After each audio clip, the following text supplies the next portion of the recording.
వరదలు వచ్చినాయి, మునిగినాయి. అమరావతికి వరదలు వచ్చి మునిగిందన్న వాడు ఎవడు? వైసీపీ చేస్తున్నటువంటి దుష్ప్రచారం. ఎవరైతే ఇటువంటి కామెంట్లు చేస్తున్నారో వాళ్ళని తీసుకెళ్లి అదే వరదల్లో ముంచి పడేస్తాం, పాతేస్తామని సాక్షాత్తు చంద్రబాబు గారే అన్నారు. నిన్నటికి నిన్న పురపాలక శాఖ మంత్రి నారాయణ గారు, పొంగూరు నారాయణ గారు ఒక ప్రెస్ మీట్ పెట్టి వరల్డ్ బ్యాంక్ ఏదైతే ఉందో అది చేతులెత్తేసింది. వరల్డ్ బ్యాంక్ చేతులెత్తేసినంత మాత్రం రాజధాని ఆగదు, రాజధానిని కంపల్సరీ నిర్మిస్తాం, ముందుకు తీసుకెళ్తాం. సరే, దాంట్లో భాగంగా ఒక జర్నలిస్ట్ మిత్రులు ఒక క్వశ్చన్ అడిగారు, గతంలో జంగిల్ క్లియరెన్స్ చేస్తున్నారు కదా సార్, ఎంతవరకు వచ్చింది అది అని. జంగిల్ క్లియరెన్స్ చేస్తూ ఉన్న టైంలో ఆల్మోస్ట్ 80% అయిపోయింది. మిగతాది క్లియర్ చేసే టైంలో వరదలు వచ్చేసే, వరదల కారణంగా అది ఆగిపోయింది. నిన్ననే ఆ ప్రాంతాలన్నీ వెళ్ళి తిరిగేసి వచ్చాను, ఇంకా నీళ్లు, వరద నీళ్లు ఉన్నాయి, అవి పోయిన తర్వాత మిగతా జంగిల్ కూడా క్లియర్ చేస్తాము అని సాక్షాత్తు ఆ కేబినెట్ కి సంబంధించినటువంటి ఆ పురపాలక శాఖ మంత్రి గారే స్వయంగా చెప్పినటువంటి మాటలు. ఇప్పుడు మునగలేదు అని సీఎం గారు చెప్తారు, వరద నీళ్ళు ఇప్పటికీ స్టిల్ ఉన్నాయని చెప్పి మంత్రి గారు చెప్తారు. ఇప్పుడు ఎవరు రైటు, ఎవరు రంగు, ప్రజలు ఎవరిని నమ్మాలి? కానీ ఇవన్నీ వైసీపీ దుష్ప్రచారం చేస్తుందని చెప్పి మళ్ళీ ఈ పార్టీ అంతా కలిపి చెప్తుంది. సో ఇప్పుడు వైసీపీ దుష్ప్రచారం చేసిందా చేయలేదా మనకు అనవసరం, మనకు పని లేదు దాంతో.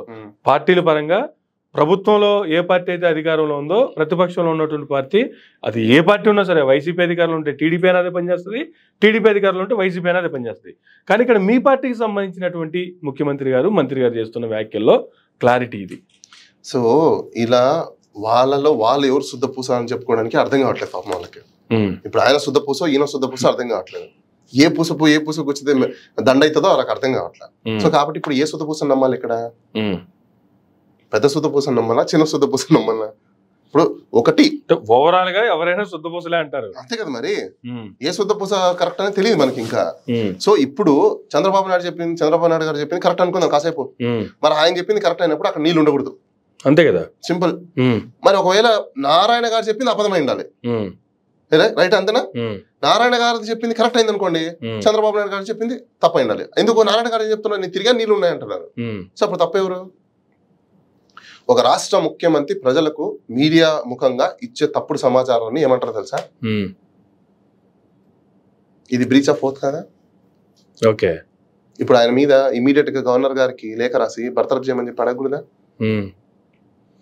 కానీ నిన్నటి వరకు రాజధాని మునిగిపోయింది అని ఎవరన్నా సరే తీసుకెళ్లి పాతేస్తామన్న ముఖ్యమంత్రి గారే నిన్న ఆయన చేసినటువంటి కామెంట్స్, ఏ సిటీ మునగకుండా ఉంటుందండి? అసలు ఆంధ్రప్రదేశ్ రాష్ట్రంలో ఏ సిటీ సేఫో చెప్పండి? వైజాగ్ తిత్లీ తుఫాన్ రాలేదా? కర్నూలు ఫ్లడ్స్ వచ్చి మొత్తం గతంలో మునిగిపోయిన చూడలేదా? తిరుపతి ఫ్లడ్స్ మునిగిపోలేదా? నెల్లూరు మునిగిపోలేదా? ఏ సిటీ సేఫ్ గా ఉందంటే అని మరలా అదే ముఖ్యమంత్రి కరెక్టే. ఎవరి లోపాలు ఇక్కడ? మీ లోపాలే. ఎందుకు చెప్పనా, నేను బండ్స్ ని కరెక్ట్ గా పెట్టుకోవాల్సింది, కరెక్ట్ చూసుకోవాల్సింది మీరే కదా. బండ్లు వేసిన తర్వాత దానికి సిమెంట్ వాల్స్ పెట్టాల్సింది ఎవరు?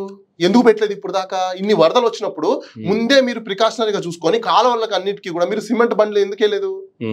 సిమెంట్లు వాల్స్ ఎందుకు పెట్టలేదు? రిటైనింగ్ వాల్స్ ఎందుకు పెట్టలేదు? మీరు తప్పు ఎవరిది? ఎవరిది తప్పు? మీరే. మీ వల్ల మేము ఎందుకు నష్టపోవాలి? మీకు చేత కాకపోతే పోండి, వచ్చి జనాల దగ్గరకు వచ్చేసి నేనే పీక్తాను, నేనే పొడుస్తాను, నేనే ఇది చేస్తాను. అది మార్కెట్ లో అమ్ముతా అంటారు చూసిన, ఏ రెండు కూరగాయలే, బెండకాయలే, చిక్కుడుకాయలే, మడికలే అని చెప్పేసి అట్లా చెప్తారుగా. చేత కాకపోతే పొండి అని మీరు బాగానే అంటున్నారు. ఇలా ఇష్టం వచ్చినట్టు మాట్లాడే నాలుగులకి తాళాలు వేస్తారని చెప్పి చంద్రబాబు గారు అంటున్నారు కదా. మరి వాళ్ళు మాట్లాడిన దానికి ప్రజలు ఏం చేయాలి? అంటే మీరు చేస్తేనే కరెక్టా, మిగతా వాళ్ళు చేస్తే కరెక్ట్ కాదా? ఎక్కడి వరకు న్యాయం అది? మీకు న్యాయం, మాకు ఇంకేం ప్రజాస్వామ్యం అండి ఇక్కడ? నాకు అర్థం కాలేదు.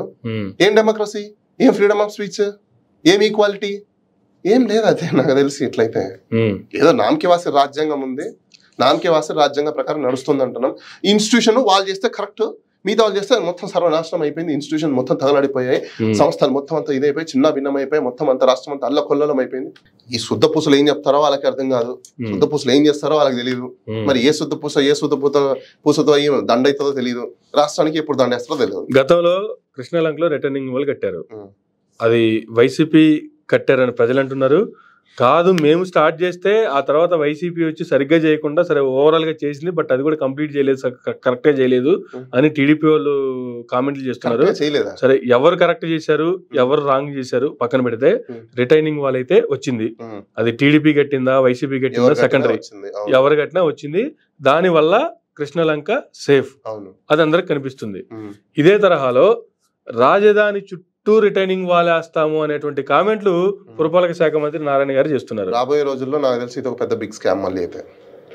దాని పేరు ఆల్మోస్ట్ దానికి ఒక 3 లక్షల కోట్ల ఓన్లీ ఫర్ రిటైనింగ్ వాల్ అయిపోయింది. టోటల్ క్యాపిటల్ అయిపోయిందండి. ఇంకా అక్కడ ఇంకేముంది? ఇప్పుడు రాజధాని కట్టాలంటేనే 10 సంవత్సరాల నుంచి రాష్ట్రం విడిపోయి 10 సంవత్సరాలు అయిపోయింది.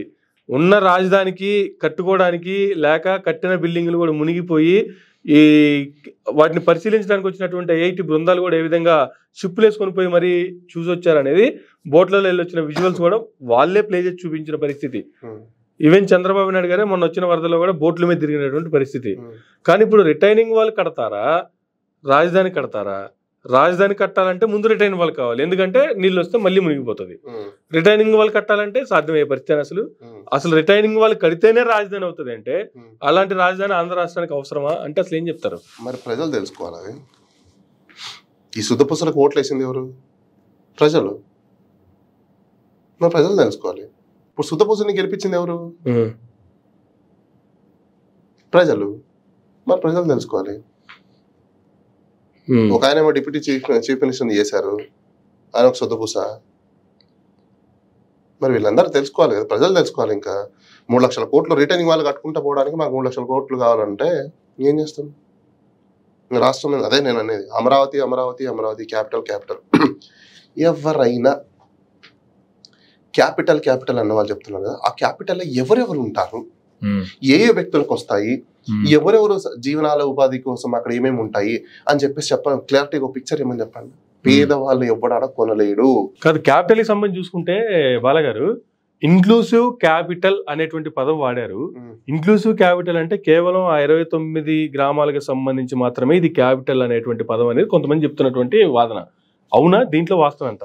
ఇంక్లూజివ్ క్యాపిటల్ అంటే అక్కడ ఉన్న కొన్ని ఏరియాలన్నీ కలుపుకొని అని అర్థం. అంటే ఇప్పుడు మన హైదరాబాద్ మొత్తాన్ని ఎక్స్టెన్షన్ చేస్తుంటారు అప్పుడప్పుడు. ఇదంతా మనకు హెచ్ఎండిఏ కిందికి వచ్చేసింది, హెచ్ఎండిఏ కిందికి వచ్చేసింది. దాన్ని ఇంక్లూజివ్ చేస్తారు, ఇంక్లూజన్స్ అంటారు వాటిని అన్నింటినీ కూడా. దాన్ని ఇంక్లూజివ్ అంటారు. కానీ వాళ్ళకి ఒకటే క్యాపిటల్ అనుకుంటే వాళ్ళనే పెట్టుకోమని చెప్పండి. రాష్ట్రంలో ఉన్న డబ్బులని తీసుకెళ్లి వాళ్ళకి ఎందుకు ఇవ్వడం? మనకు ఇప్పుడు ఆ 29 గ్రామాలకు 30 గ్రామాలకు ఆ ప్రజలకే కావాలి. మీరు డబ్బులు పెట్టుకున్నాయా? మా మీద ఎందుకు పడ్డాము? మేము పుణ్యానికి వచ్చిన డబ్బులు ఏమన్నా జనాలు కట్టడానికి? మీరు పెట్టుకోండి, మీరు కట్టుకోండి. ఆ రాష్ట్రానికి మొత్తం కంచె వేసేసుకోండి. అమరావతి పైగా ఆ క్యాపిటల్ ఏరియాలో రైతులు ఎవరెవరైతే ఇచ్చారో మేము రాష్ట్రానికి మా భూమి ఇచ్చామంటారు. రాష్ట్రానికి మీ భూమి ఇచ్చినప్పుడు ఇంకా నాకు అన్యాయం జరిగిందని రావాల్సిన అవసరం వచ్చింది. అవును సార్, దానికి కంచె కట్టుకోండి. ఒక పని చేయండి, పాస్పోర్ట్ పెట్టండి. ఇన్ రావాలంటే ఆ ప్లేస్ లో కావాలంటే పాస్పోర్ట్ పెట్టండి, ఒకటి సరిపోయింది, బాగుంటది. ఎందుకు సార్ మాకు ట్యూబ్ ట్రైన్ లో వస్తుంటే మాకు పాస్పోర్ట్ తో పనే ఉంది. ట్యూబ్ ట్రైన్ లో చంద్రబాబు గారు చెప్పారు కదా సార్, ఏం ట్రైన్ లో? ట్యూబ్ ట్రైన్ వస్తాను చెప్పారు కదా. ట్యూబ్ ట్రైన్ అదేంటి? విజయవాడ నుంచి రాజధానికి ట్యూబ్ ట్రైన్ ఏంటి? గంటకి 1400 కిలోమీటర్ల వేగంతో ప్రయాణించేటువంటి. ఏమంటే తిప్పి కొడితే 40 కిలోమీటర్లు లేదు, 1400 కిలోమీటర్లు. అవి మాకేం తెలుసండి, మాకు అవన్నీ మాకెందుకండి. ఏమండి మీరు కాదు అమర్ గారు, ప్రజలంటే ఏదో అనుకోవచ్చు. మీరు కూడా చంద్రబాబు నాయుడు గారు చెప్పారా లేదా? గంటకి 1400 కిలోమీటర్ల స్పీడ్ లో పోయే ట్రైన్ విజయవాడ నుంచి బయలుదేరి 40 కిలోమీటర్లకి ఎంతసేపట్లో వస్తుంది చెప్పండి నాకు. ఎంతసేపు అంటే ఒక 2-3 నిమిషాలు వెళ్ళిపోతుంది. అంటే ఈడ స్టార్ట్ అన్న కూడా డమ్ అని వచ్చేస్తుందా? అంతే కదా, మరి దాని మీనింగ్ అదే కదా. ప్రపంచంలో ఎక్కడ లేవు. తీసుకొస్తా అన్నారా లేదా చంద్రబాబు నాయుడు గారు? ప్రపంచంలో మీరు ఎక్కడైనా చూసారా?